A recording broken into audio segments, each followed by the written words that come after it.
to sit on back and say, done, job creation, done.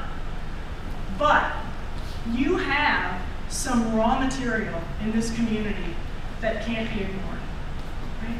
So when I read about the graduates of Sewella and McNeese who are getting patent after patent after patent, who are inventing new ways of doing things and who are selling those things around the world, my fear, my concern is that we're going to kind of look over them because $40 billion of development is headed our way, all of these jobs, right?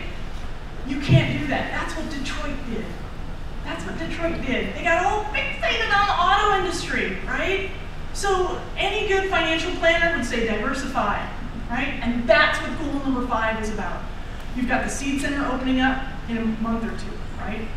You've got you've got McNeese's new innovation culture going on. You've got Sewella's commitment to innovate on the fly as industry is needed. And I have to say, on a per capita basis, you have got some of the most creative people I've ever met. Because some of what's amazing is, you know, if people go to Silicon Valley, they're one of a bazillion people in Silicon Valley.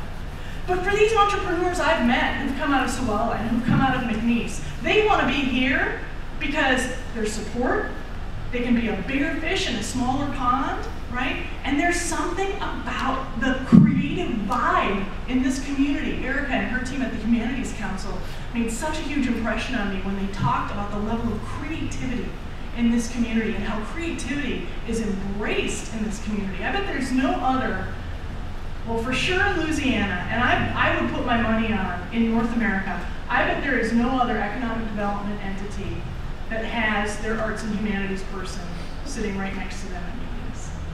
That's amazing. That's amazing.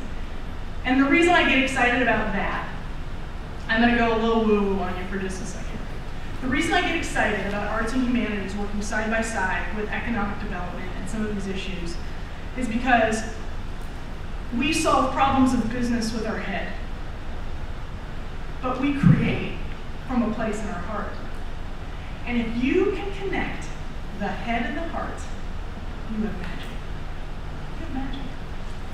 That's why people love music, right? Is it a connection of what you feel and what you can do, right? It's why people love when someone they love cooks them a meal made with care, right? Because it's a connection of what we feel and what we can do, problems that we can solve.